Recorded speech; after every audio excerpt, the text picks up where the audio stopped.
Welcome to Memories Matter with Big Mitch. Today we have a great guest who's a great friend of mine, and I'm going to let him tell the story.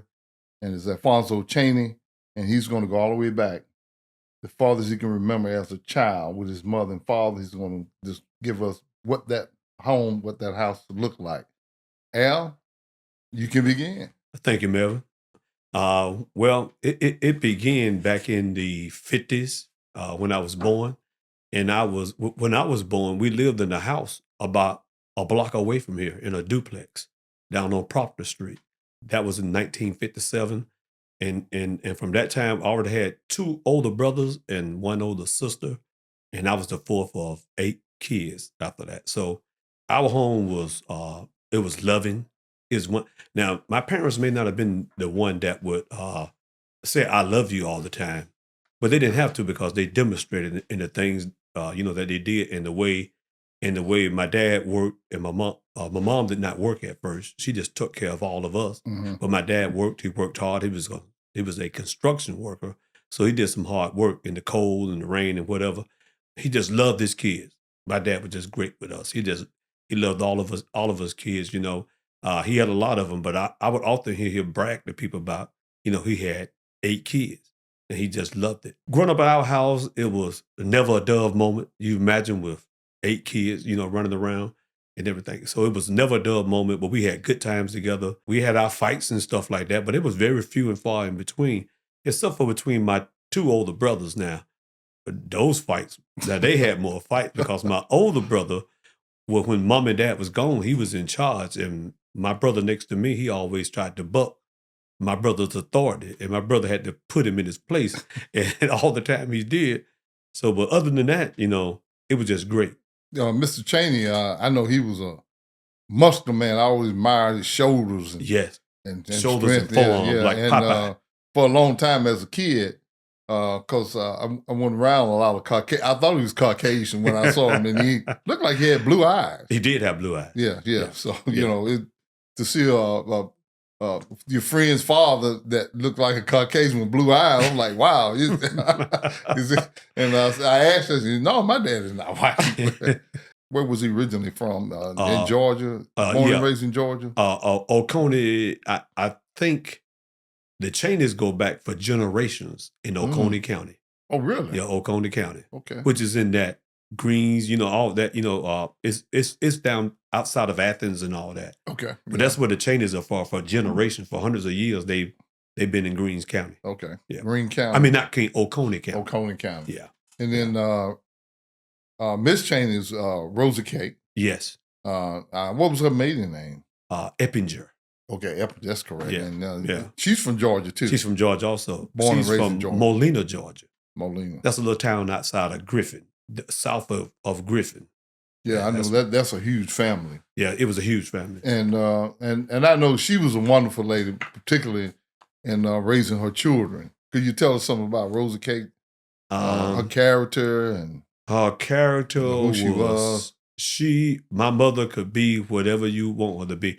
I remember her telling us, now, I could be as sweet as you want me to be, but if your action require me to be the redhead devil, I can be him too. I got no problem. So that's the way she was.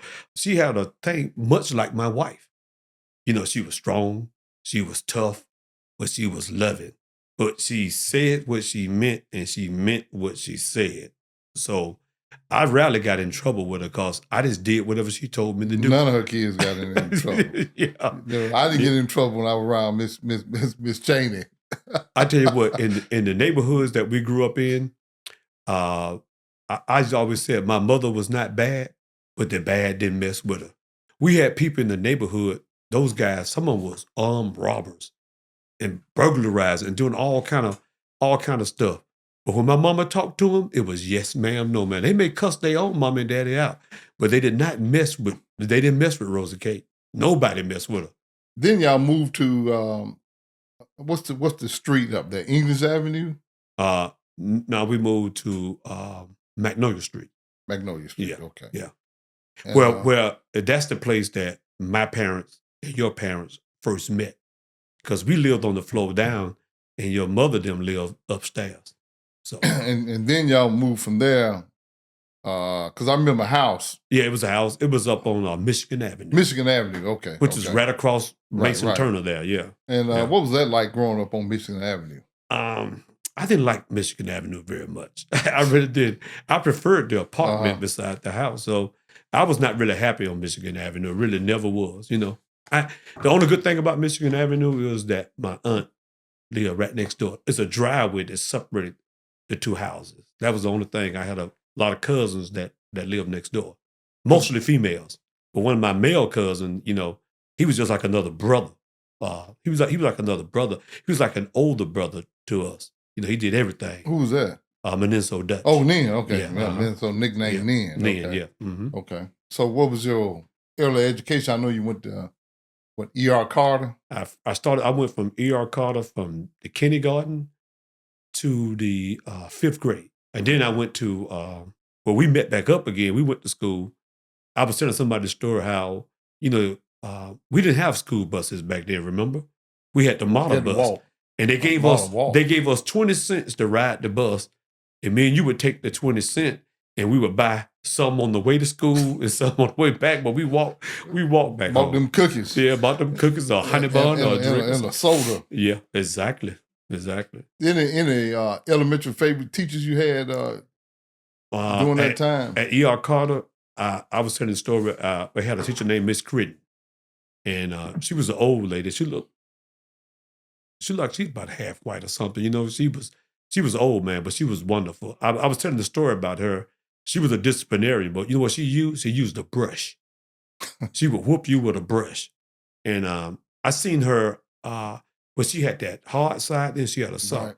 We had a girl, I can't remember her name, I can still see her face right now. She had a toothache, right?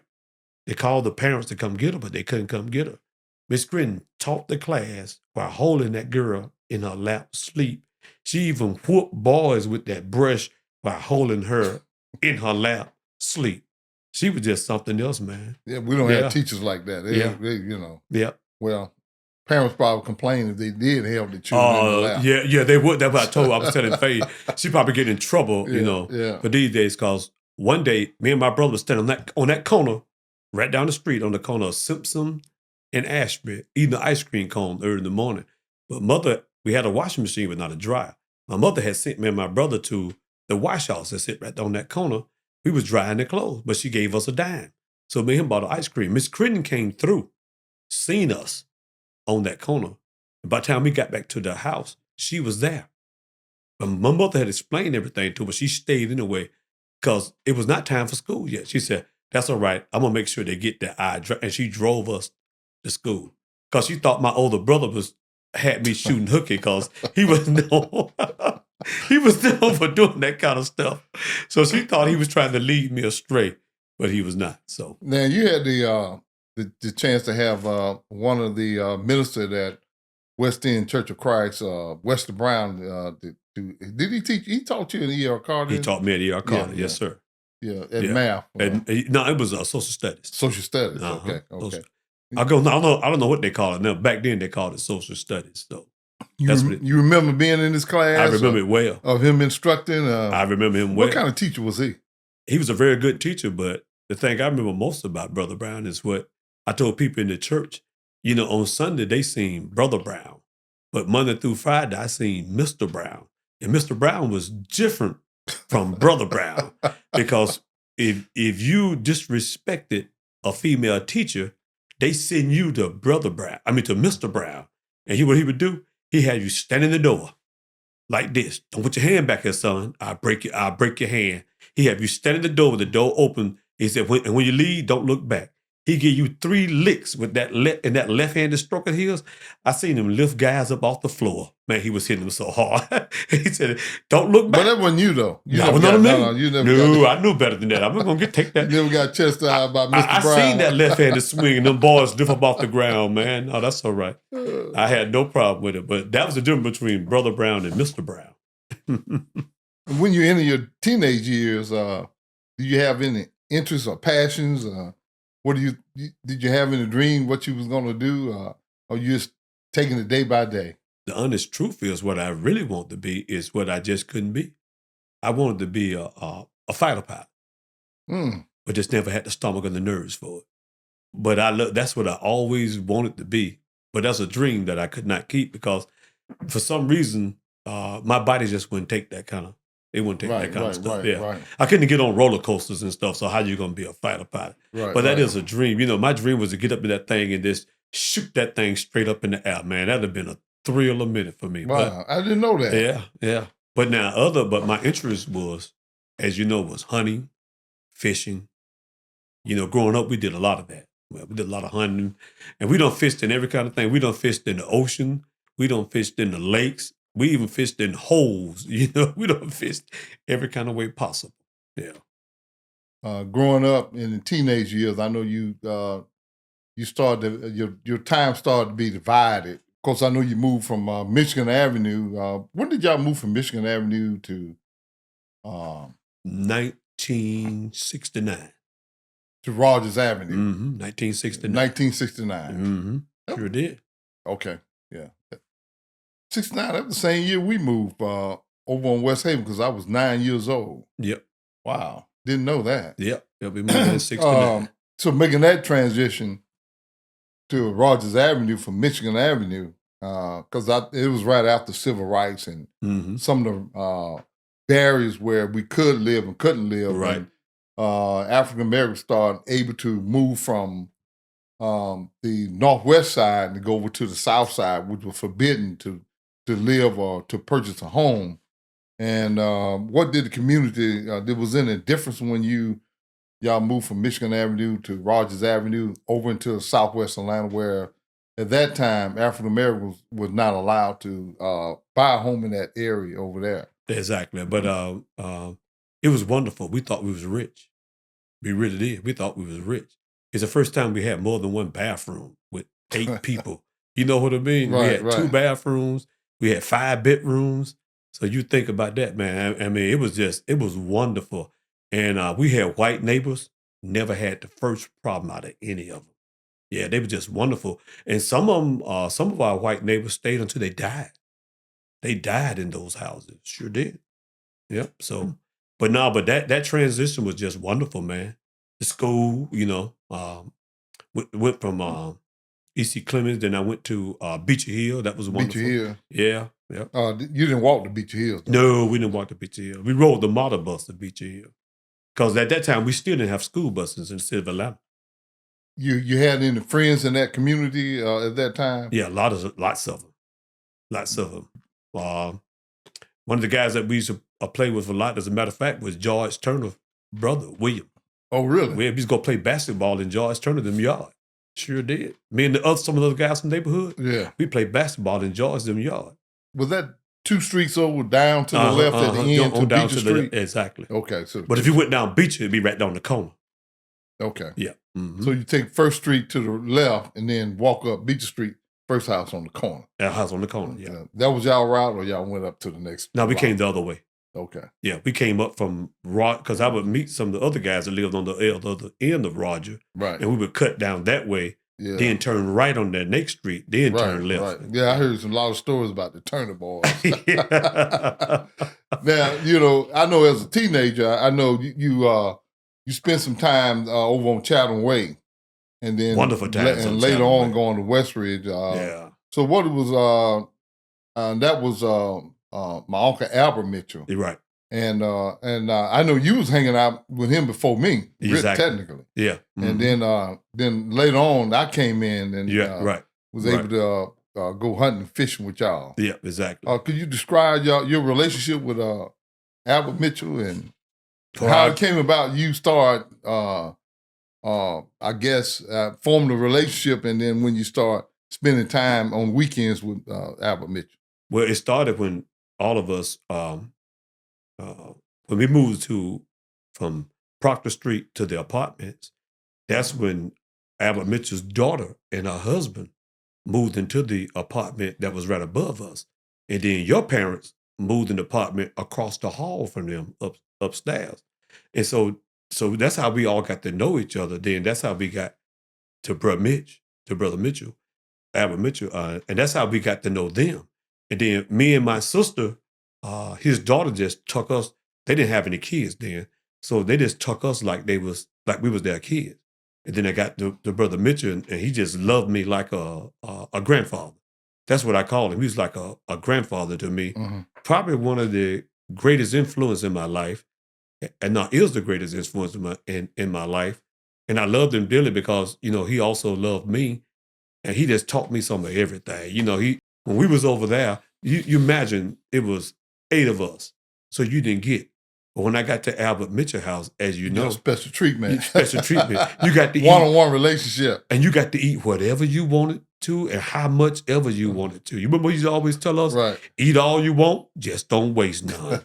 And you remember we ate like rich folks, man. I mean, we ate like some rich black folks over there, man. Didn't know it. Didn't know it, man. Didn't know it. Didn't know it. What But it see, had. the whole atmosphere was different, and that's kind of what gave me. I know me, you done tried it several times. I tried it. That's what gave, because I grew up with guys that never had jobs. Brother Mitchell never had a job. He's a tradesman. As you know, he worked for himself. His son-in-law, Brother Alexander, did the same kind of work. They never had jobs. They didn't have jobs. They worked for themselves.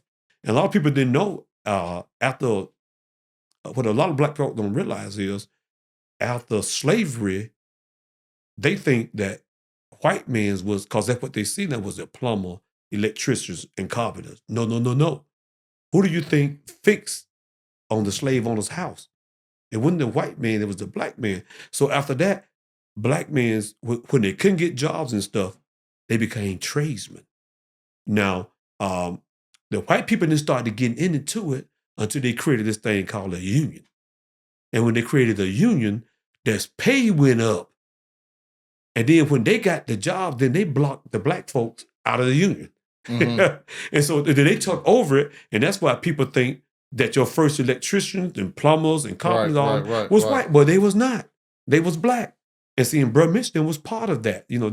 They grew up working for themselves as tradesmen. They was, as you know, we grew up doing it. They was tile setters, and we did tile, slate, some marbles over the fireplaces, all that kind of stuff. Them bricks, them brick pudges we done. Right. Stuff like that, yeah. Yeah, and he got the contracts under MK Construction Company. MK Construction, yeah. And that was a Jewish owner at the time. As a matter of fact, there's a story behind that. On MLK, that is, it was Hunter Street back then.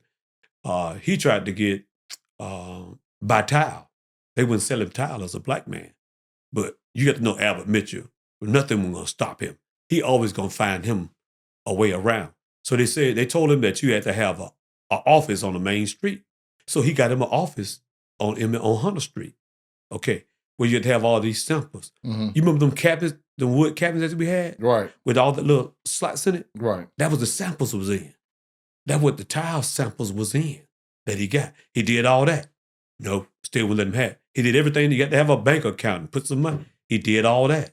And so they would not let him have it. So that's what he went to. They got it on MK Construction, was named Mac Kunansky. He was Jewish.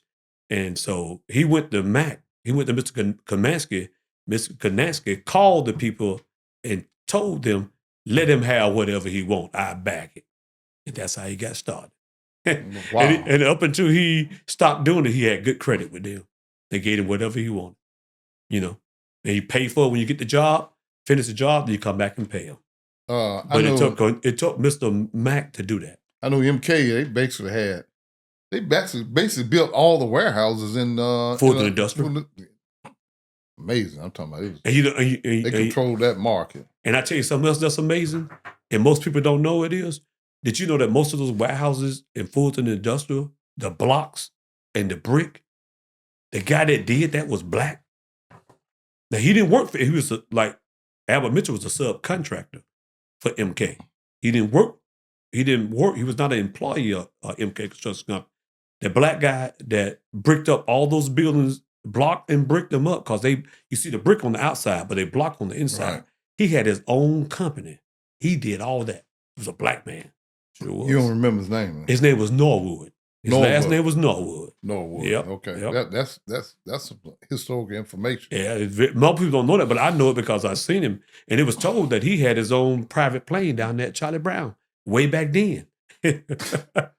Way back Do you then. remember some of the on the weekends? You know, I know he traveled various places in Georgia and leased land and did a little farming Yep. and raising pig and cows. Pigs and cows. Yep. Yeah, and Yep. because I know you have some experience in Yeah. handling farm animals. We did.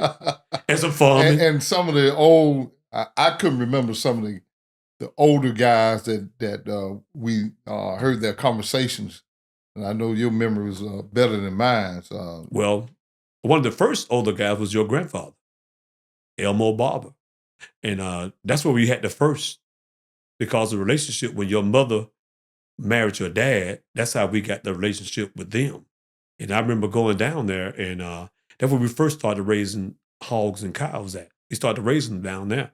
But your grandmother them had a beautiful garden and all that, and nice, beautiful setup. And I remember we used to play in the barnyard until that old mean red bull. Remember that? And we had to jump the fence to get away from it. Yeah, with the ring in his nose.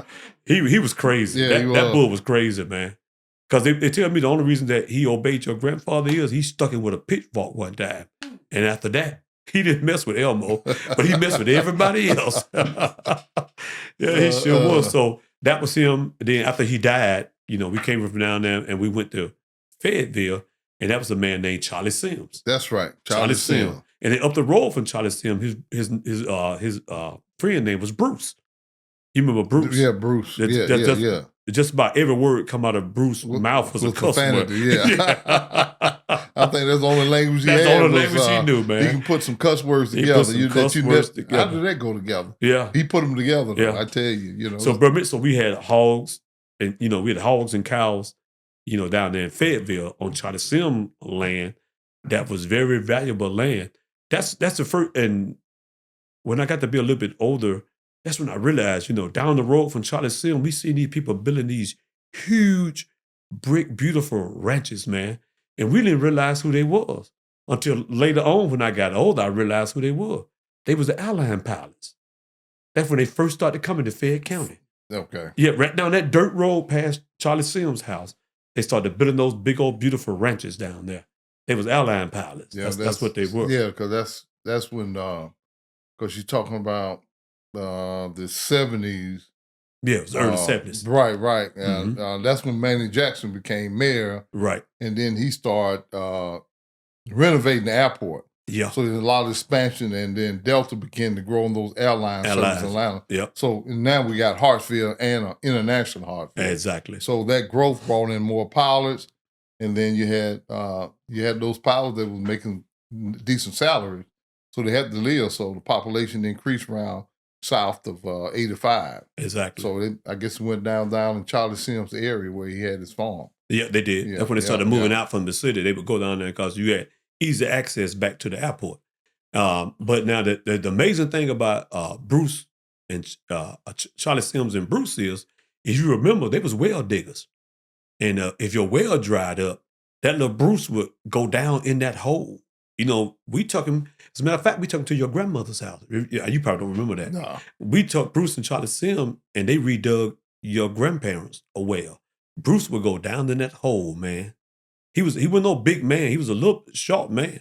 But he would go down in that hole and dig those wells out and, get the water back flowing in them. That's what they did. They went around the South doing that. Both of them did. So I didn't know Bruce was a well digger. He was but both of them was. They both was well diggers. Did they have the sticks where they find the water? They just dig down. But most of what they did, I get they called them well diggers, but they didn't actually dig the wells. They went down and redid the wells when the wells dry up.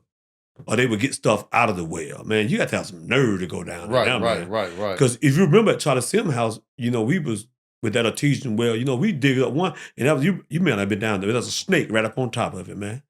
It sure was. He came up in the bucket.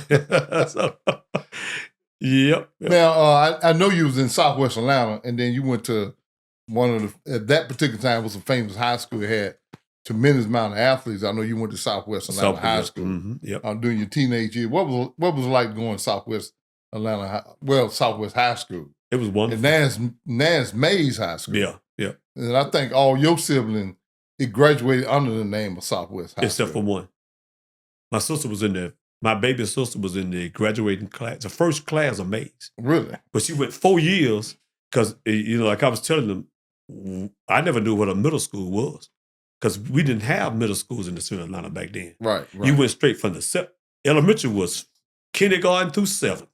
And high school. High school was 12. 8 through 12. Right. Yep. So she went 4 years at Southwest, and then she went to the first class at Mays. It was 5 of us in all.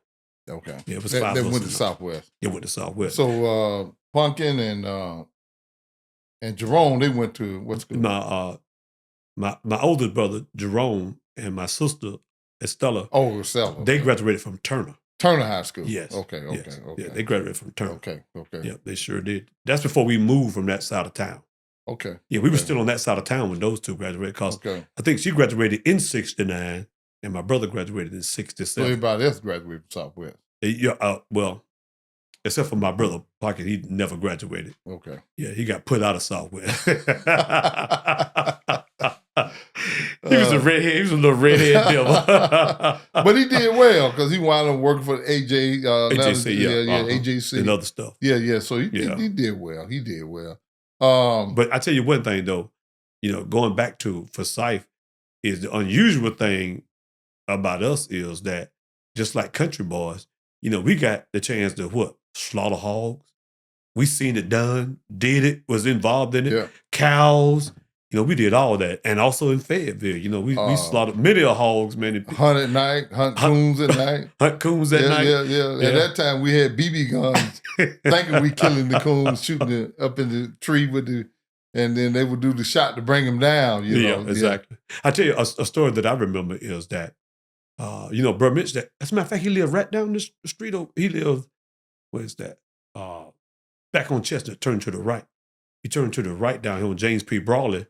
And he lived on that. He had that shop right on that corner, and he had that land right there. But you know what I'm talking about? We called him Suge. Yeah. His name was Ball. His last name, we called him Bro Ball. I know it was a store next to the house. Yeah, they owned it. Oh really? It was a beauty shop.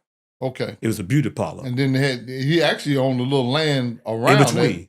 In that area. In between the beauty parlor, then the lot, then the house. Right. Yeah. Yep.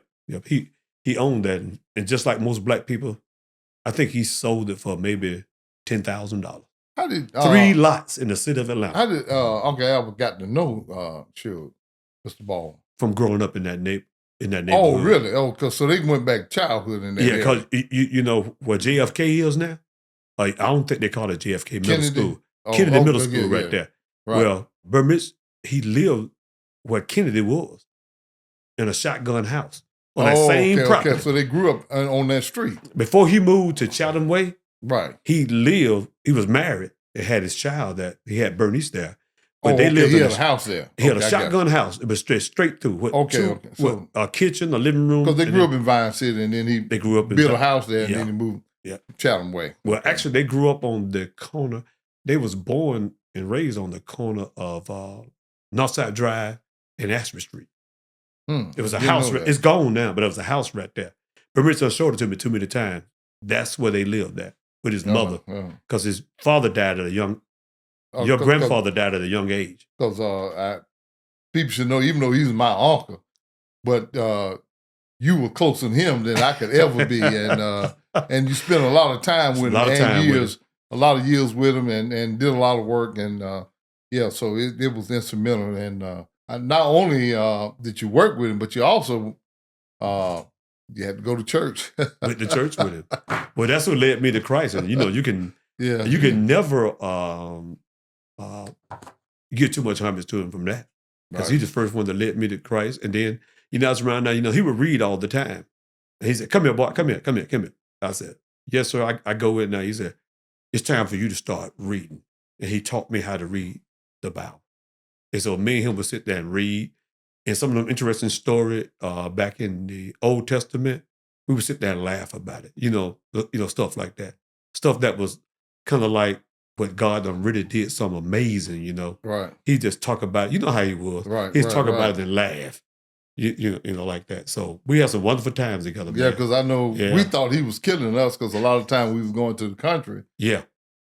And he would be talking Bible on the way down there, and then Bible on the way back. We're like, man, you're gonna hear some Old Testament stories. You're gonna hear, yeah, whether you want to or not, over and over again, and, over and over again. And then I always remember the story. He was gonna remind you, you're gonna die. Yeah, just so as you born to die. That was a one word he would repeat at the end of a conversation. At the end of a conversation, and we're like, man, you need to change that right there. He show as you born to die. He was a wonderful man. He never graduated from high school, but what he did was he went to Washington High night school and got his GED. And as a teenager over that one weekend, I was doing some algebra. He said, "What you doing over there?" I said, "Algebra. You don't know nothing about this." He said, "What's the problem?" I gave it to him, and he worked it. Really? He was probably one of the most intelligent men. He was before his time because he was super intelligent. Don't forget, well, none of the Mitchells was dummies now. No. They was never. Most of them was born with good minds. But you had to know math because you had to know how to buy all that tile. Yeah, how to measure. You had to buy the cement, the sand. There's so many ingredients you had to buy, and I'm talking about it was a lot of tiles for those warehouses. Those big jobs that we did. Those big jobs. You just couldn't. You'd throw away your money if you didn't know your measurement. Exactly. So math was. But he was just smart, man. He was smart beyond his time. He told me some stuff, and I watched it play out today. He told me, and this may be controversial, but I'm gonna say it anyway. He told me the worst day in the history of Black folks was welfare. This back in the 60s. I said, "Now, why you say that? Them people need help." He said, "Let me tell you something, son. What'll happen to a wild animal if you start to come in your yard and you feed him?" I said, "I don't know." He said, "He'll stop hunting." He said, "So then when you stop feeding him, guess what else he'll do?" I said, "What?" "He'll kill all your domestic animals." "And then what else when he get through with them?" I said, "I don't know. He coming for you." And he said, so I equated that to what people are doing. And what were they doing? Kicking in people's doors? You know what I'm talking about? Right. He said, that's what welfare created. The Black man would have been better off if they was given the 40 acres and a mule.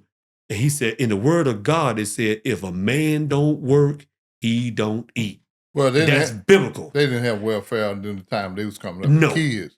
I asked my mother the same question. I said, and they didn't have a father around, and so they did not. They made it. They made it with their mother working hard, and that's why for some of the reasons why I didn't graduate from high school, because you got to go out and try to bring your mother getting old. You got to try to bring some money into the house, and then plus he had your dad who was younger, he wanted him to have stuff, so he was older, and and he wanted to provide for his mother and his brother. And all three of them did well. They did well. Look at your dad. Your dad didn't have no job.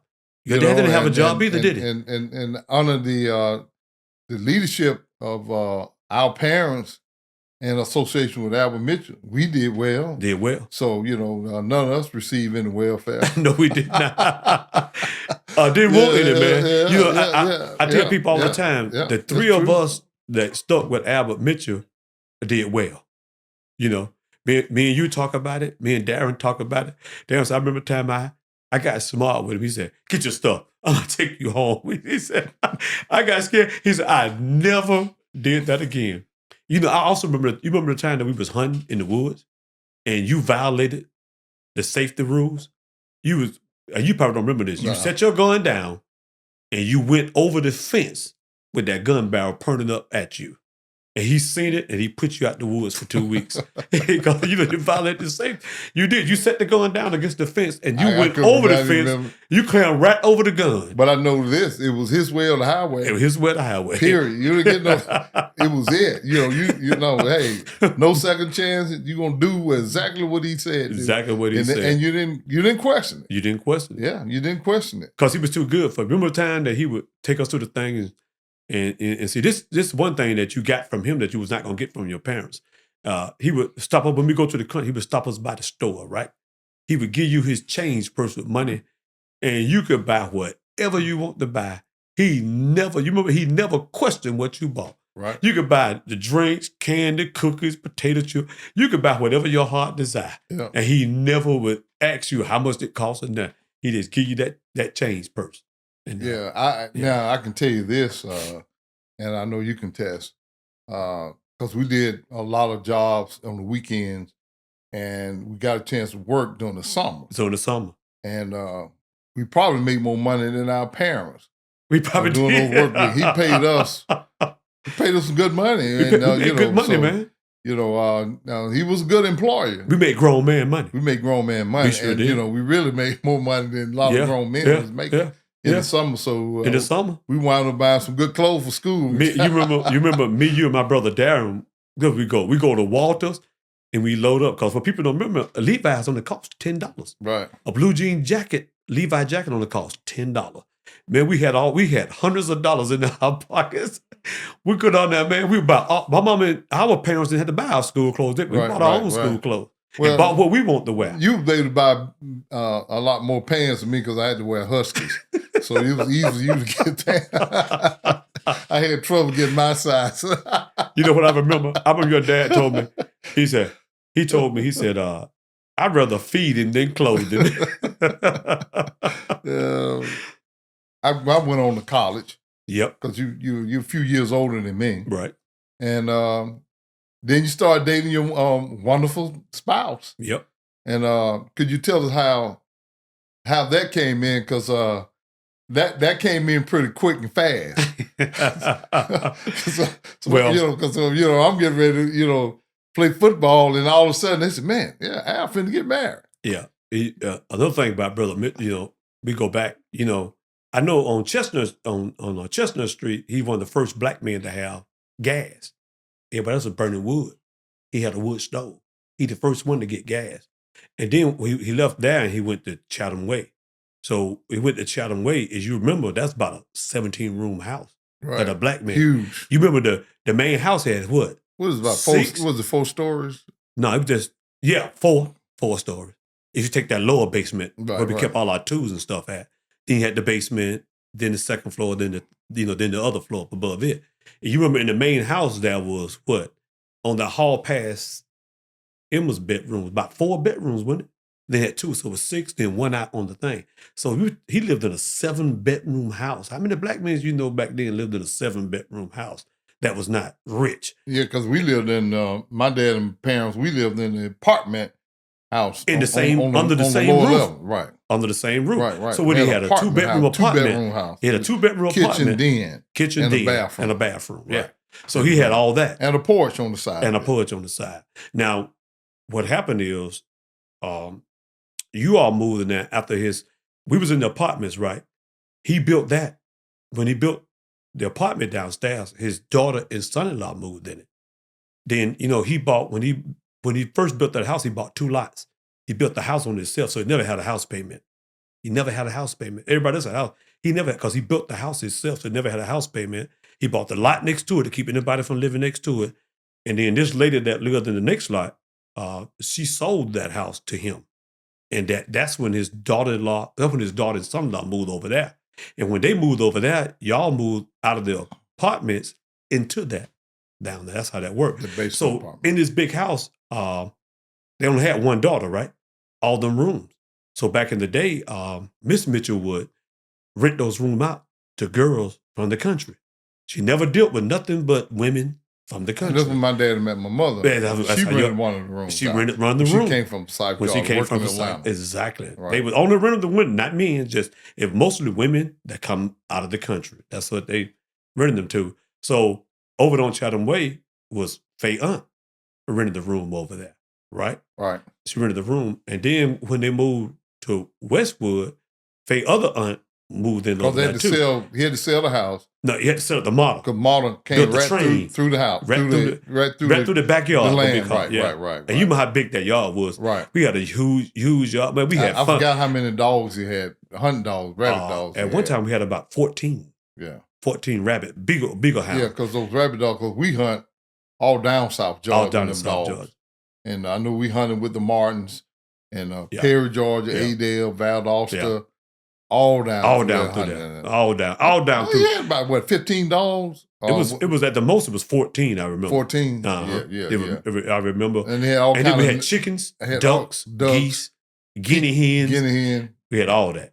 And funny names on those dogs. Big gal, little gal. Little gal, yeah. Red, he had all kind of different names for them dogs. Blue. Assist. Yeah, all kind of crazy names. I guess you don't forgot some of those names. He know them. Yeah. And the amazing thing about it, he knew every one of them voice. If they jump a rabbit, oh, that so-and-so jumped that rabbit. Yeah. A Queenie had Queenie. Queenie was the main one. You remember, that was a good. You remember we lost a good little big hound. Bigger hound. You remember we lost Queenie. Gorgeous looking bigger hound. Yeah, it was. You remember we lost Queenie down there in. She never could come back. She never. You remember? And he left his coat. Remember that? And we went back. We went to church.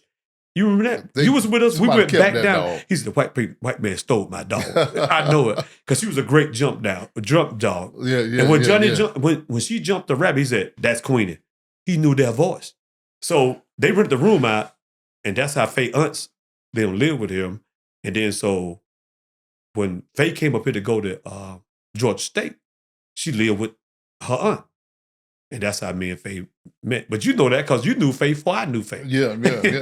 I was away at the time. Yeah. So you knew her before I knew her. You went to mechanic school. Nashville. In Tennessee. In Tennessee, Nashville. And because I said, hey, my friend going to be a diesel mechanic. and you did well at that school. Yeah, I did well. And but you didn't pursue. Well, I tried to get an apprenticeship. Wasn't about to get me an apprenticeship. That was just the house. I went to the city. I went through every kind of way. Really? But then I went into warehousing, which was kind of like even better. Right. I went into warehousing, and that's mostly what I did most of the time was warehousing. Yeah, I know you saw Faye. She captivated your heart. No, the first time I saw Faye was at church. If you remember. Because I asked you who she was, and you told me who she was, because I didn't know who she was. So she pulled out the first time at church. So she put on that dress, and it was it, huh? Yeah. I would say it was kind of like love at first sight. To me, it was, Because I asked you, I said, who is that? You told me, I said, I'd like to get to know her. Yep. Then it started from there. Yeah. That's how it went. I didn't follow up, see what was going on, but that's before I know it. Now it's 46 years later. Well, 46 years later. I used to tell all my friends that my closest friend, you can trust him with your money and your wife, and you don't have to worry about neither one of them being touched. So you have been a great person, and so I know that she have got one of the better men in Atlanta, Georgia, because I knew you from a small kid. We knew each other when we had nothing. But people don't know now. You got a mean streak now. Because you shot me with a BB gun. I didn't shoot you with no BB gun. Shot me right in the side, so people don't know that. And they didn't know. A lot of people don't know that you was a great athlete too, because we played a little football, and I never wondered. I said, why the Al didn't play football in high school? Because we used to play against grown men. On rocks. I'm talking about. I didn't hit hard like you. You was hitting those big guys or older teenagers.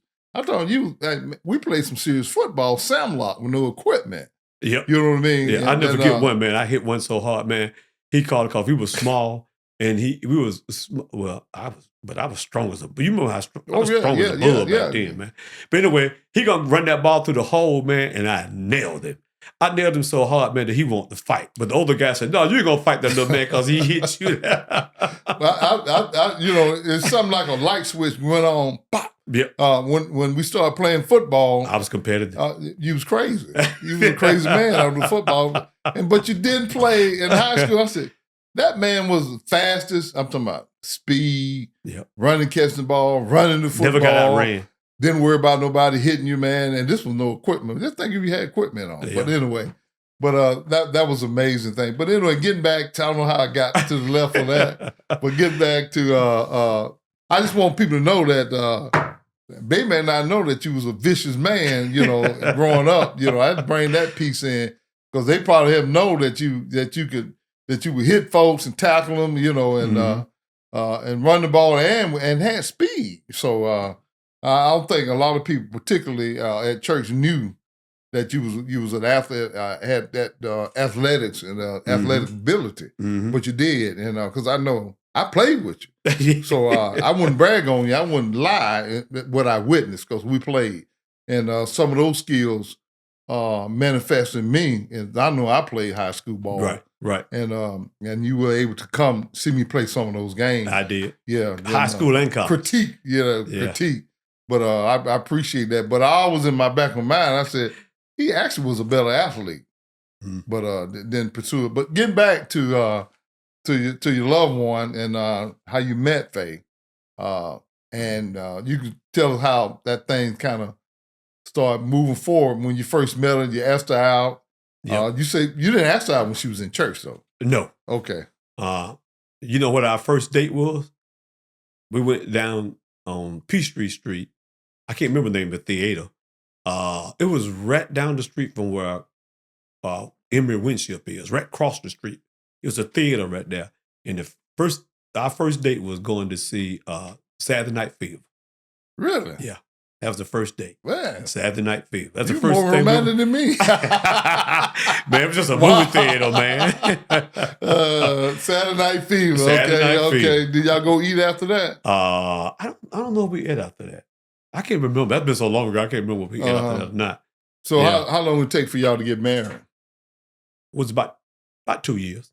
2 years? A year and a half, something like that. A year and a half, 2 years. So y'all dated for about 2 years. Mm-hmm. And because, were you working full time with Brother Mitchell? You went on and got a job around. When we first started dating, I was Jesse. Working with Jesse. That's right. Exactly. Right. Okay. Yeah, then I went forward, and I got a full-time job in warehouse. Yeah. Because Jay was getting older. He was getting older. And then he was slowing down. Yeah. And, you know. And so then it just proceeded on, and then we just decided that at a point that we wanted to get married. So we got married. I got an apartment first. I think she moved in the day before we got married. Then I didn't live there till after we got married. Uh-huh. And then it went on from there, then we started having kids. So it's just been a wonderful life. We have 3 great kids. How many years y'all been married? 46. 46 years. Yeah. And I tell you got amazing kids. Yeah, they're wonderful. I can't. And it can all reflect, particularly because now you're elder in the church, because you've been in the church since the elementary school, hanging out with Brother Mitch. Yeah. And then full time, then I Turner Road, and of course I left Turner Road and went to West End and West End Church of Christ. You stayed at Turner Road Church of Christ, and then you, in the marriage, I know you became a deacon too. I became a deacon when I was 32. 32. Yeah, and I became an elder of the church when I was 34. When did you start teaching Bible class? I taught teenagers for about 20 years. I was no more than 23, 24 when I started teaching. I was not much older than the teenagers, some of the teenagers, yeah. And I taught them for about 20 years. So you taught teenagers?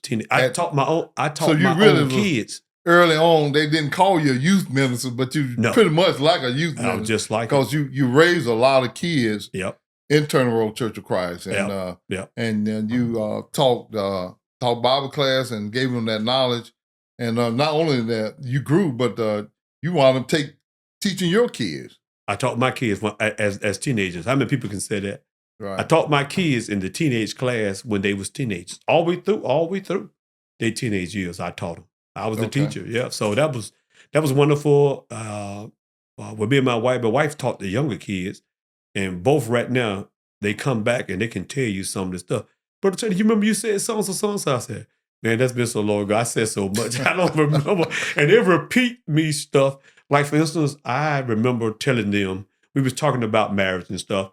And I said, some of you all are sitting next to the person that you're going to marry. Everybody hollered, no, ain't nobody in here I'm going to marry.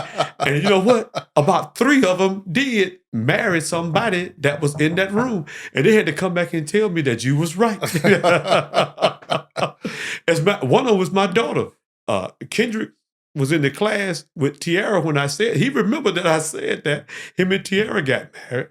And it was a couple of more that married the people that was in that class at that time. And I heard that you really went deep in the Bible and also in life. And I went to And life. told them about marriage, everything, love, sex, all of it. I was crazy. And relating to Christian biblical knowledge, you told it all. Oh, and the word they used, they said, "You know what, Brother Cheney? The one thing I remember about you," I said, "What? You always kept it real." Because with teenagers, they try to trick you, try to trap you, and you got to be just a little smart. But y'all too young to be trying to trap me. Yeah. Now transition from so you got kids, you got family, you're working, and not only that, now you teaching Bible class. Mm-hmm. So you at church all day Sunday. Yep. And then during that time, you had Sunday morning worship and evening worship. Yep. And sometimes stayed at church all the way through. So you had Sunday school. Yep. And then on Wednesday, you work 5 days a week. You got your family. Mm-hmm. Then you taught Bible class. I taught Bible class. And then you progressed to be deacon and still taught Bible class. Still taught Bible So now you're doing a lot of hard work for the church, handling certain duties. And I know different deacons had different roles. So different roles. What were the roles that you had, or you had several different roles as a deacon? Several different roles. While the deacon, I was the treasurer. First of all, who appointed you deacon at the time that you became Edward Keaton. Edward Keaton. Yeah. Okay. Mm-hmm. Okay. Deacon and elder. Yeah. He appointed me both. I think Edward Keaton was second. He was my second guest on Memories Matter. Yeah, I see. Right. And he talked highly of actually you being supportive of him. Yeah. And in that minister role. Yeah. So it was Edward Keating. Yeah, it was Edward Keating. Uh-huh. Yeah, and one of the roles I had, I was the treasurer. Okay. For years, I was the treasurer. I had the youth, of course. Uh-huh. And building the grounds and stuff like that. Right. Yeah, most of the stuff as a treasurer, most of the stuff I handled, or it came through me. I handled benevolence. I was glad to get out of that. I had benevolence, building and grounds, where me and Styles Leffert had all that together. Okay. And then we had the finance. So we handled the finance. And we guided us to a better place than we used to be. Right. Yeah, through the finance. My role was to pay the bills, pay the employees. But also I did something is I started to invest in the money. The little money that we had left over. Right. I started to invest in that, and it grew. And before we moved to Boulder Crest, I think Boulder Crest, Church of Christ. Yeah, what's the address of Boulder Crest? 2727 Boulder Crest Road in Atlanta. And before we moved, it had from the money that we were saving, instead of just putting it in a regular savings account, we started investing in stuff like Ames, the Ames Fund and stuff like that. And it grew to, we probably gained about $600,000-$700,000 before we moved to the Boulder Crest Church of Christ. Right. Just off of that. We had close to $1 million. Well, we had over $1 million when we moved. But a lot of that came from the investment, right. That I started doing, I just took it and I started doing that. I created the account and just worked it up. You know how we do. And I just started doing it and saving that money, and I was able to show it to them. This is what happened. Because a lot of people don't believe in church having savings account or investing money. But I call it the parable of the talents. Right. What did he say? You could have put that in the bank and got some usury out of it. What is that? Interest. Correct. Yeah, absolutely. correct. Absolutely. That's exactly what it is. So as a deacon, what do you think has been the most challenging piece? Do you have any challenges? Or it went smoothly? No, the most. Do you have any conflicts? The most challenges was probably benevolence. Right. Because that's a little gut wrenching. You know what I mean? And sometimes it just get to it, but sometimes you can't help. Sometimes people want you to just physically take care of them. We're not capable. We couldn't even run this building or pay the light bill or gas bill or nothing if we gave you all the money. So that's the most challenging right there. How to help people the best way without feeling like you let them down. Raising a family. I know you got 3 kids. Right. Not only that, you're going to church morning and evening, Sunday school, Wednesday night Bible class.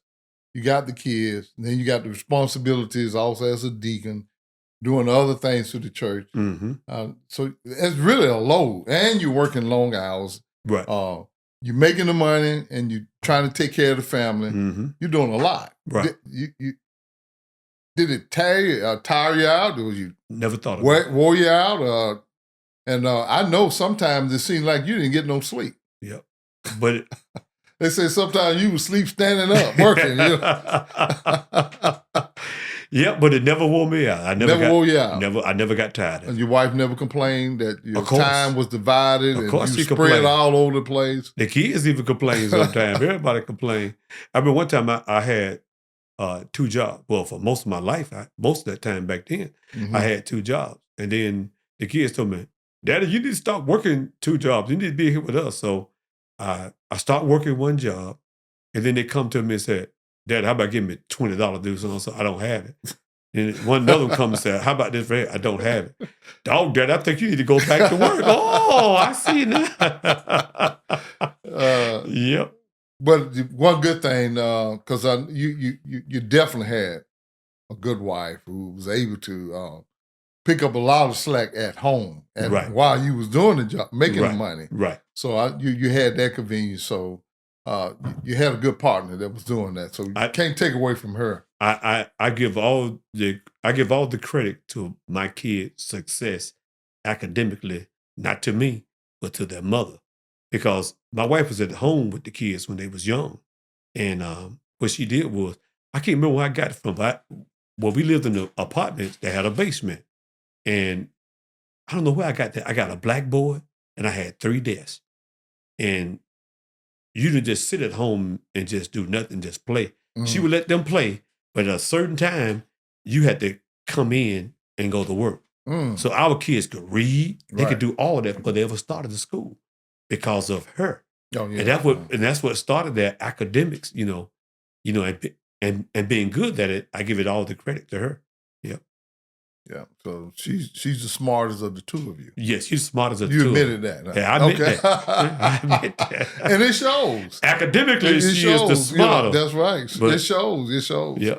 But in making $1, I'm the smartest. And you know how to make that $1 $100, and that $100 $1,000. Yep. And because you own several homes too, because you were good. Also, you don't just own one home; you also own several homes. So you knew about investing, and I know we started the Christian Brother Investment Group. Yes, we did. And a lot of times we were the only one there on Saturdays. Supposed to be and you. We supposed to meet. We were the only 2 there. The only 2. And the other 18 didn't show up. They was too busy to do other things. But we kept that going for years, and we just concluded, and everybody got their little retirement payoff, and they was happy to get it, and everybody showed up to get their check, right? Everybody showed up to get their check. Yeah, sure did. And then everybody realized if we had kept it going, we probably could have got millions apiece. Oh, absolutely. And so the little money we got, we could have got millions apiece, man. Absolutely. Yeah. As a deacon, I know you got transitioned to an elder.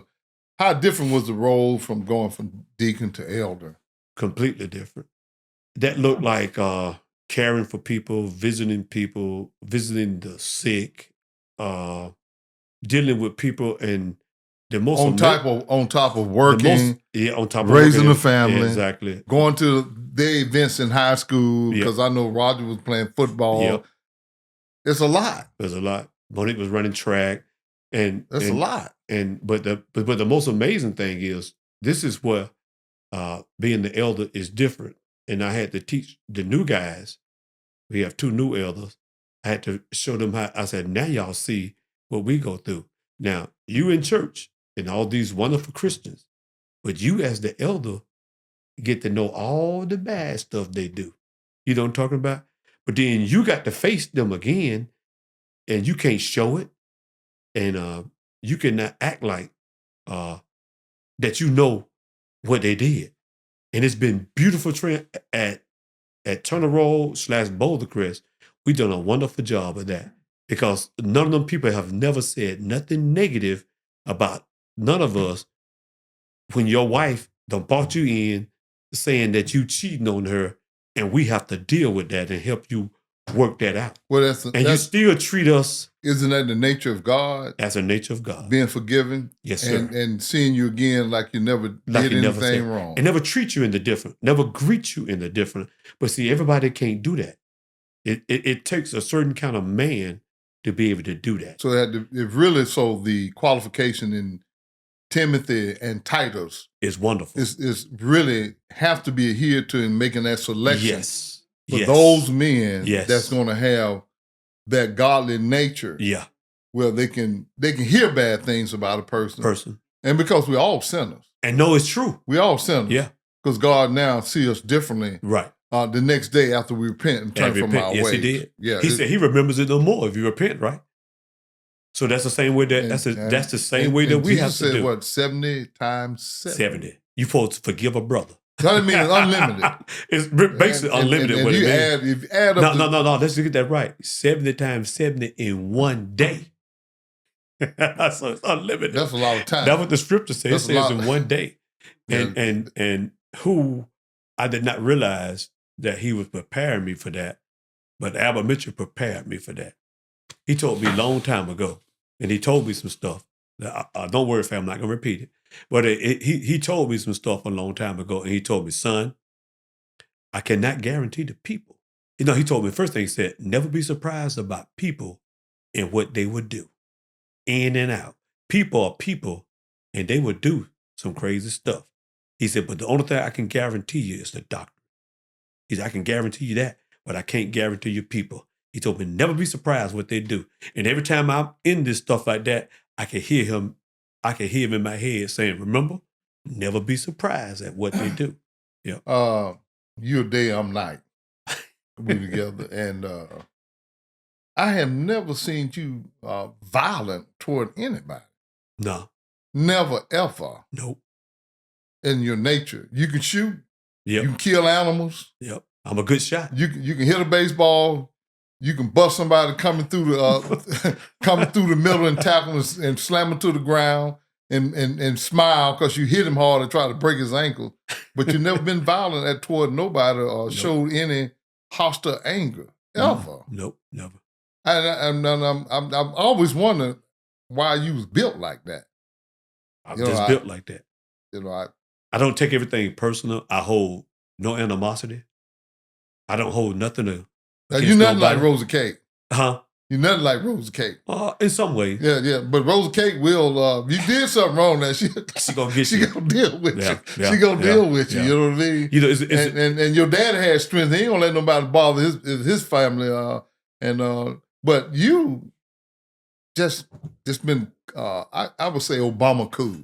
You just a cool cat, man. Yeah. But ain't nobody messing with you now. I ain't gonna. Now you will pull the trigger now if you had to. Yeah, I can pull the trigger. So you know, and I can't shoot. I'm a good shot. It's just like Jesus asked Peter, "Did he have those swords?" He said, "Yeah, I got two." I got two. So, so I know you carry a gun. Yeah, you're a carrying gun elder too now. Yeah. So people don't need to get that twisted. Don't get it twisted. You know, you're not an angry and violent fellow, but you will pull the trigger. But see, now the thing that I like the most is I learned from you and my brother. You know how you talk about when to shoot, when not to shoot? And so y'all did a good job of teaching me when to shoot, when not to shoot. I don't show no gun. I don't want you to know I got a gun. Because you get these boys out here, if enough of them get you, before you can get that gun, they'll take that gun from you and kill you with your own gun and go, am I right or wrong? They happen all the time. So I don't never I'm not going to flash my gun. I'm not going to do my gun because I think about it. I'll never forget my brother told me, if you go in the store with that gun, bro, let me tell you something. If you're in the back of the store and somebody robbed the store, you stay where you are. Don't go up there getting fear. He's got a lot of times they have a silent partner. Right. And you go up there thinking it's just him, they'll kill you. And I thought about that. Every time I go in the store, I have to go. He said, if you come back there where you at, then you take action. But as long as he's doing that over there, you stay out of it, man. Because I'm telling you, you get killed like that. I don't want to see you dead. So I'm telling you this for your own. And I taught, like I said, you and him both, y'all taught me when to shoot, when not to shoot. And I take that. And you got some marvelous kids. Yep. I said so. Yeah. And they have not, well, I have never, now you might know, you and Faye may know that I never even know them to be in any trouble. Never. Your kids have just been most people say, man, something must be going on because they almost like perfect. Yep. You know what I mean? And, Yeah. so Yeah. there's no controversy. Y'all did a fabulous job with your kids. I would say I would put you on Mount Rushmore. Oh, come on now. as you and your wife as a parent and a elder and a best friend. You would be up there in the city that other men that I know. Okay. So because I had you come down to Clark County Church of Christ doing some training because I know your background, I know who you are, and because I know you as a kid, and all your life, and never did anything, controversy. I can't say amen on that because, like I say, you day and I'm night, so there's been a little difference. But you had never, you always walked that straight line unless you sneaked away and I didn't catch it. But no. Me knowing, I knowing you and know who you were, you had an amazing life, Al. I would say so. You had an amazing life. It's been wonderful. And I think you took you never veered left or right from the road of my uncle. Now, I took a couple of circles and went back and left turn to get back on track. Yep. But I just say your family, your kids and your children.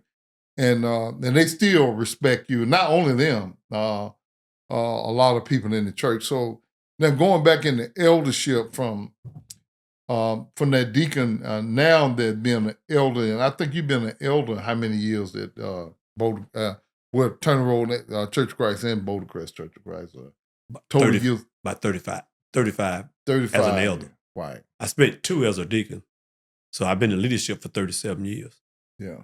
I guess your maturity, they just say, hey, we just need to put this man in this position. I had a lot of people when I was first ordained at 34. I beat Terry Frazier, was ordained at 35. So he was 2 years older than me. He's 2 years older. No, he's 5 years old. I'm sorry, he's 5 years older than me. And so I beat his record. I was ordained at 34. And some people questioned until they got to know me. And then they come back and they told me that they was wrong. I was mature well beyond my years. But I grew up around nothing but old men. And they taught me a lot, good and bad. They taught me a lot. We grew up around a lot of characters, man. Right. That's why I never drunk. I never drunk. I didn't like that because I seen what drinking did to those guys that had good families and they lost those families. You about like Deion Sanders. You ain't never smoked a cigarette either. No, I don't smoke. Never smoked. Never drank. Yeah, never even tasted alcohol. I never tasted. I never even did no marijuana, no kind of drug. Never even puffed it on a journal. Yeah, never wanted to. Never had no desire. But you kissed a woman though, so we know you did it. I think you did the Adam part. Yeah, that's about it. That's about it. Yeah. You kissed a woman now. But she's your wife though. Yeah, she's my wife. Yeah, that's right. That's right. As a matter of fact, that is the only woman I ever told I loved her. Right. I know a lot of guys would go around and say that. Right. I remember one time a girl tried to get me to say that. The words wouldn't come out my mouth. Well, Al, it just wouldn't come because I didn't believe it. Al, you got a diamond in the rough. Yeah, I know. So you were just blessed. I guess Uncle Albert prayed that special prayer for you, and it happened. I wish he could be here to see. Yeah, I think it was a plan. The thing that made me cry. The whole plan. When I became a deacon, it was Sister Dale Brown. She came to me and she didn't say it out loud. She whispered in my ear, and it made me cry. She said, "Brother Mitchell would be proud of you." Absolutely. Yeah, man. Absolutely. She's the only person that thought about that. Oh, and absolutely. She was absolutely right. And I know when my brother, who's my best friend, when he passed, Anthony. Anthony Mitchell, Mm-hmm. and I knew I could have called some great ministers to do his eulogy, but I knew you identified with him, and you did it. I wish we would have videotaped. It was a marvelous eulogy. You think so? It was okay. People don't. Nah, it was good, man. And people don't know you could really be a minister. Nah, I'm not a preacher. You never want to preach? Nah, never. Have no desire. Have you ever preached? No, never had no desire. I don't have no desire. I stay in my road. I'm a behind the scenes man. Yeah, doing the things that Al, you can preach. people may not even see. You can preach. That's why I work best. You can preach. You've been a minister actually all your life. You just ain't never been in the pulpit. I'm just throwing it out there. Yep. So I just tried to be that constant, even to my brothers and sisters. Like people talking about, they said I was mean. Now I was not mean. I was just stern. I wasn't mean. But they was in line and going to church. You never for no foolishness. Never for no foolishness. Just like her, she's for no foolishness either. You're gonna people sometimes people dislike because you're not going to deal with no foolishness. Yeah, I'm not going to deal with no foolishness. Right. And guess what? They went to church as long as I was still there. As long as I was at home, they were steady going to church. Go, why? I had to tell them. They knew better. When I got up, they got up. I had to say nothing to them. They came to church because I drove. And a lot of people don't know your brother, Darren Cheney, is an elder. Yes, sir. He was a deacon and then an elder. Yep. And not only that, he's also an FBI agent. Yep. And so he out of that group three, or that three of us, of Albert Mitchell, you had 2 law enforcement and 2 elders out of that, so I think it was a job well done. I know it was. Yeah, me and him talk about that, me and him talk about that now, yeah. Do you have any hobbies now? I know you did a lot of hunting, fishing. I know you still, because we done some deep sea fishing. Yeah. I don't know if a lot of times you didn't really have time to do a hobby or raising kids, deacon and elders, so much time that you spent in the church, right, doing a lot of Lord's work. Then I know also you started a business. Yeah. That you have employees. Yep. And I know that my brother and a friend of mine wound up working for you when they had hard times. They had hard times. And they was able to come work for you and make a little money and get by. And get by. Yep. And I think you're still operating that business. I'm still operating. Yeah. Still operating. Yeah. And what's the name of that business? It's called ACH Courier. Is there anything else you want to do? Any other goals? Thoughts you say, hey, I didn't do this, but I think I'm going to do this in the next few years to come? No, because you're still young. Yep. So they said. But I basically have, I really don't have regrets because I don't think like that. I don't think about shoulda, woulda, couldas. I think about now. Right. And especially with the health challenge that I have had, it teaches you to enjoy what you got. And don't worry about what you don't have. Because as long as the way God brought me through the things that I went through, I look nothing like what I went through. And I went through it when I seen other people struggle and be sick. And I went through it with no sickness, man. But the amazing thing, somebody had to call and tell me that you had an issue with your health. Yeah. Because I can be calling you and throwing some problems, some issues on you, and you never said a word about what's going on with yourself. Because I had no problem. And you never, even when I visit you in the hospital, you act like with nothing wrong. Yeah, that's where I am. I don't take it. It's amazing. I don't take it that way. I don't take it that way. When I found out, when the doctor told me I had cancer, I had no reaction. None whatsoever. I said, God take care of it, and I knew it. And they were telling me about the chemo. I had to go through chemo first, right? I was going through the chemo. They said, well, Mr. Cheney, it's going to do this. You may be sick. They gave me all this anti-nausea medication. If your bone aches, take this Claritin. It'll help with the bone aches. I could go to chemo. They asked Mr. Cheney, how can you walk up in here like you going to a picnic somewhere or something like that? I said, you don't know who I got covering me. And so I walk in there. My first chemo lasted 4.5 hours. And they said that's all it's going to last. They said, Mr. Cheney, but as well as your body can take it, we'll give it to you faster. And my wife can tell you that my chemo lasted 2.5 hours every time. 2.5 hours. Everybody else sitting there 4.5 hours, 2.5. My body, God allowed my body to take it so well. I took the chemo so well. I never got sick. As a matter of fact, I would get up out the chemo chair and go back out there and go home and go to work. Drop my wife off and go to work. I could work right through all the chemo and everything. Never made me sick. Then they told me when they gave me the big dose of radiation, they give you, and they wiped out my whole immune system. Mr. Cheney, this is going to get you. They call it the nuclear bomb or chemo. I took that and walked up out of there and went to work too. So, when God done showed you how faithful he is to you, you can't help but to be faithful to him. So right now, I won't for nothing. What type of cancer was this? It was multiple myeloma. Wow. And they call it That's a serious cancer. Yeah, it's a bone. It's my type is what they call bone cancer. Right. Yeah. What it does is these things, it eats away at your bone. Now, until it just eat it up. Because a lot of people, when they have a serious illness that could face death, they're on the phone and they're calling everybody for prayers and they're nervous and they're worried. Yeah.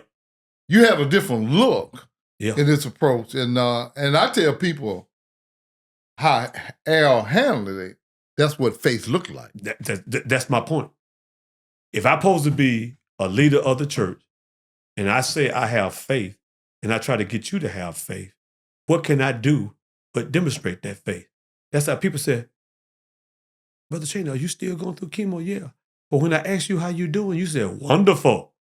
And you look wonderful. How is that? Praise God. And I would tell the people that I felt their prayer, and I really did. I felt all them praying for me. I actually truly felt those prayers. And those prayers are out of me, especially with my attitude that I was not worried about none of that. I had no fear. I was not worried. I knew God was going to take care of it. As a matter of fact, I had a recent surgery. And I told them, I said, Yeah, you told me about that. I told my wife that, I've had the surgery. Didn't know about it. And it lasted about 3 hours. You could describe what you was told and how the outcome of that? I was told, I went to the surgeon. I had what they call a salivary gland. It showed hot on a PET scan. And hot, what mean hot? Mean cancer. It may be cancer. Okay. So I had a biopsy. It was inconclusive. I went to see the doctor, head and neck doctor. I went and seen that woman. And first they told me they got to cut me down right here. And they pulled my skin back, remove the thing, and going that way. But when I went to show you how God is, when I went to see the doctor before the surgery consultation, and she told me, she said, Mr. Cheney, where it is, she took the ultrasound so she could see exactly what right then, just me and her. She said, really, I think I can go from the inside. Don't have to worry about cutting you and leaving no scar nowhere. So she went from the inside and removed. I think it took about 3 hours or something like that. So I went through the 3 hours of surgery. I woke up, had zero pain, but I expected not to have no pain. See what I'm talking about? I knew I was not going to have any pain, and it worked out that way.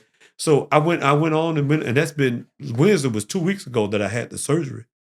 And people said, are you still recruiting? I said, oh, I already had that. That's done.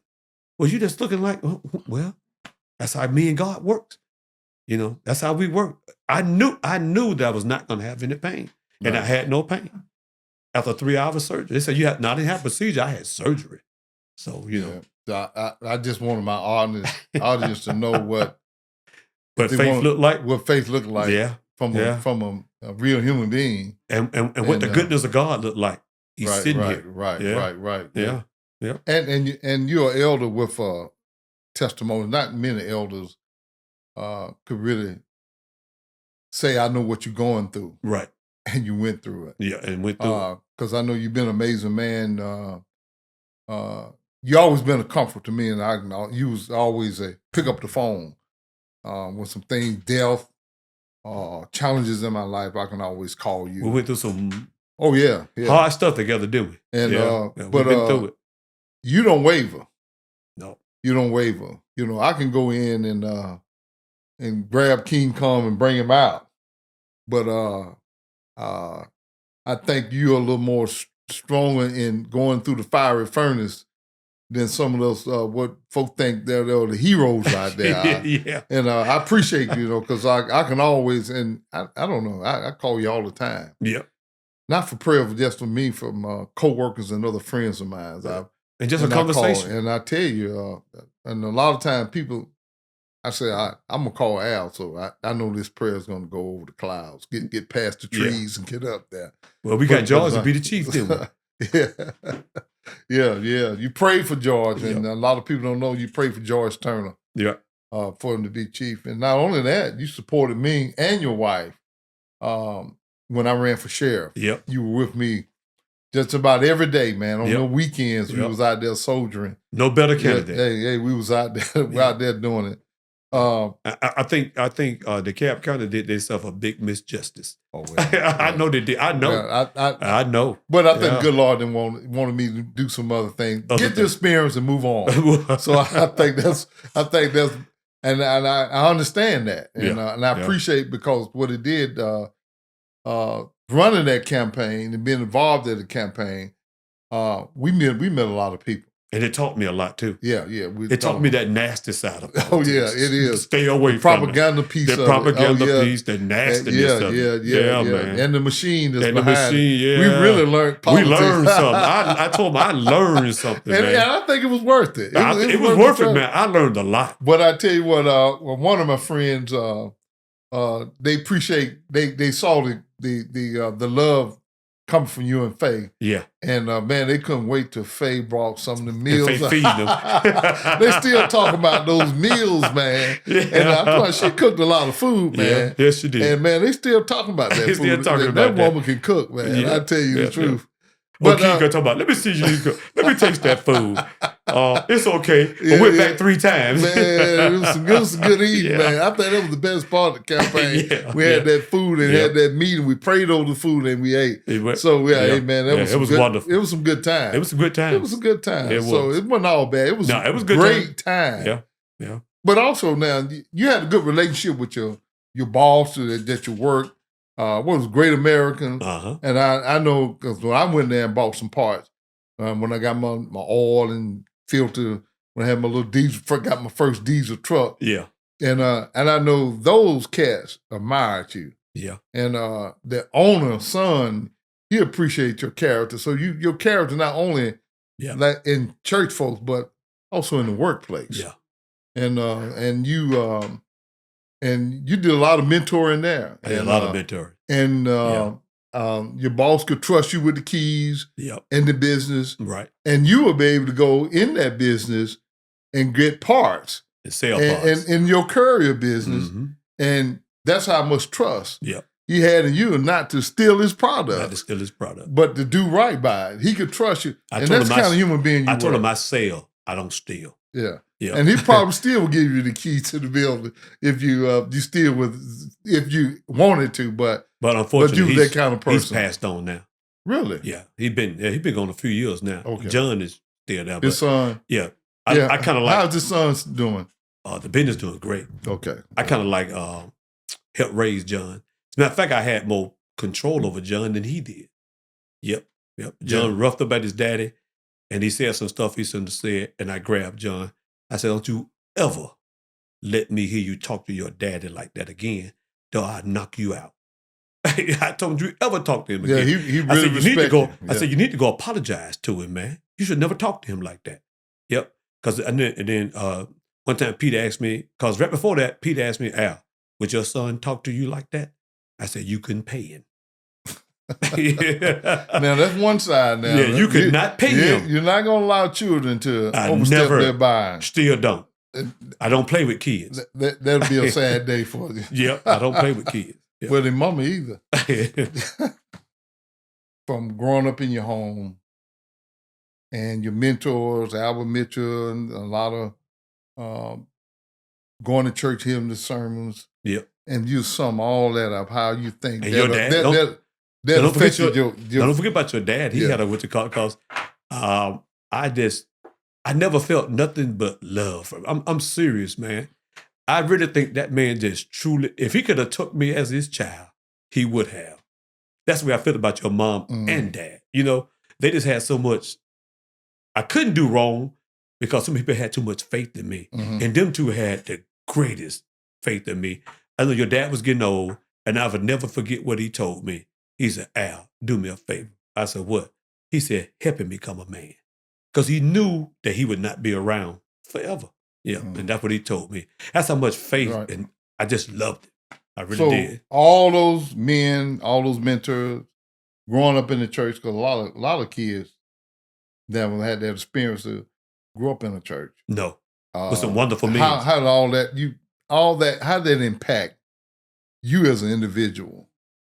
In total as a son, as a student, as a father, as a husband, all the way up to where you are from elder, deacon, and a business owner with employees. Yeah. As coming a man, all those pieces form you, and what was significant and what you think was all of together or separate, or how could you sum that up and making Al who he is today? I was telling somebody, and it may have been Francie, I said, what you see today is a piece of all those men. I think I took a piece of all of them. Yep. Each different one with a different, unique perspective. I think I'm comprised of a little piece of all of them, that I needed, and that was good, that was good for me. Everybody may do something wrong, but I took the good. And I kept the good, because sometimes I'm like when MLK made that speech, when he said, I hear those different voices, my grandmother, my dad, and that's what I hear. At different times, I hear those different voices, that come to me. And it kind of like guide me and teach me how not to act and how I should handle, certain things.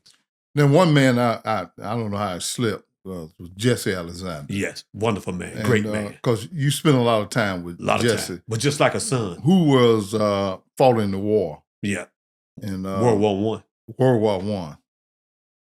And he told you some stories about it. He told me the story. He told me the stories about, he thought he was doing, he said, son, if you ever go in the Army, never qualify with that M60 machine gun. Because, he was a great shot. He was a great hunter too. And he told me I qualified with that M60 over in Germany. And he said, and the next thing I know, I was pulling guard duty on a bridge that went across the Rhine River. And he said, sometimes we have been known for that machine gunners that we wake up and his throat been cut. Like that. So I'm sitting there with that M60, thought I did good. And said, I should have never qualified with this thing. But see, he was over in Germany. He also told me, this is an amazing thing. And he never rode a train since. When he got inducted into the service, they took a train out of Fort McPherson. And they stayed on that same train all the way to Seattle, Washington. Where they got on the ship. And he said, when they got on the ship, that Atlantic was so rough, man. Like, you got another ship over there. He said, while one was going up, the other was coming down. He said, well, man, people were sick everywhere. But, Jesse Alexander is a type man that go bear hunting with a switch. As you know, he was not scared of nothing or nobody. Fearless. Man, he was fearless. He wasn't scared of man nor beast. Nothing scared him. He was a big man. He was a big man. Powerful man. And over in this area, when it was bad, he grew up in this area right here that was bad. We call him Jay. He wasn't that bad. Like, here go again. He wasn't that bad, but nobody bothered him. The baddest guy on the street that would murder people wouldn't touch him. So, he was a bad man, but a good man. Of course, your kids, you gave them some of the utmost advice. And I think you got a small grandkid now, but they're going to be some generations. A small great-grandchild. Yeah. How old's your grandboy? He's 3. Okay. He'll be 4 in April. Right. Mm-hmm. And I know that's great. And you got grandchildren, and they're going to have children, and me and you're going to be gone. And exactly. I definitely want my grandkids and great-greats to hear this story. What would you like to leave your great-great-great-grandkids and my great-great-grandkids? What would you like them to know? This is something that Al want to leave the Mitchells and the Cheneys. My first thing is to stay close to the Lord. Never forget. Right. That's where all your health and your strength come from. Be good people. Be good citizens. Be kind. Be honest. And always be true to yourself. Okay. And be a person of your word. When you give your word, keep it. That's what I would like for them to know. And just remember to try to keep the family together. Don't get caught up in small bickering and other stuff like that. If you do, solve it. Don't go for years without speaking and talking to each other. Because when it all boils down, all you got is family. That's all you got. And a few friends, as me and you both know. Yep. Yeah. Now, you travel a lot of cities. A lot of small cities, yeah. Small cities, big cities. Big cities, yeah. And you've been around. And I know you're a race car fan. A lot of people don't know that. Love NASCAR. That you was a race car fan, NASCAR. And what are you thinking about? I know we're kind of going off topic, but what do you think about Michael Jordan becoming one of the first black owners, successful owners, I would say, and suing NASCAR? Yep. And after the lawsuit, win a race. Yep. Well, he changed drivers. Now, I know some people have this, but I'm a race car fan now. I know, but I know everybody was trying to, when Bubba Wallace did not win, they were trying to say it was a race. No, it was not. It was Bubba. It was his skills. He's not as skilled as that white driver that he got. Riddick. Because he makes dumb decisions. Like in the same race that Riddick won, he made a dumb decision to what he did. He was going to do blocking, but how you going to block a man if you go past the man? He went up too high, allowed the man to shoot right up underneath. See, if you don't know anything about racing, you just look at it on the black and white thing, you would think that it's racist. No, I've been watching it. Bubba Wallace don't have the skill all the time to win. That boy got the skill to know what to do to win. Is he still with the he's still Michael Jordan? Yeah, he's still Michael Jordan. Well, he's still there. Okay. But he would have came in second if he had stayed where he was. I know you've been going to see race car for years. Yeah. What was your favorite car? My favorite was, I had two. Earnhardt, number one, and then Jeff. Okay. Yeah. Well, Earnhardt was the man. He was the man. He was the man. He was the man. It took a dip after he died because he was the man. Because everybody else, they was when you watch the race, they were just content just to ride around the track. Just ride around the track instead. No, that was not Earnhardt. He was going to do something. He was going to do something to get back up to that top. I know people think just elder is all about scripture, checking book. No, it's not. But, they have to understand that you're a sports fan.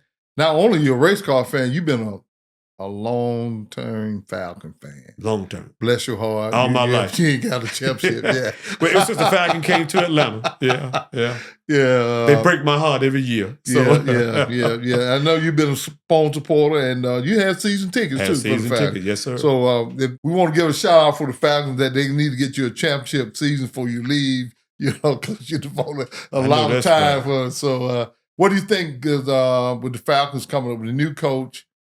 You got Tua, and now you got two quarterbacks out there. You think we're gonna, and they're making some moves. And got Matt Ryan coming into the organization with vice president of players. I don't know what his position, but got the title of vice player of football operation. Right. So you think that? Well, we just got to wait and see. That's my thing. I learned with the Falcon, man. I don't get real high because I know how they do me. They always let me down. If you get too high, they'll let you down. So I just take it as it is. My hope for the Falcons is to play well. You know what I'm saying? Right. Play well. Play a whole game. If they just do that, I'll be happy. Even if they lose, but if they lose well, don't lose badly because you made some dumb decision or the coach didn't call a timeout when he should have called the timeout, or you call that stupid play that you should have never called when everything that was working, when you was running the ball and it's working, and then you try to pass the ball and it don't work. Stupid stuff like that. Yeah. That's all coaching, man. Now, I heard you were swinging the golf club. Had you really jumped into that?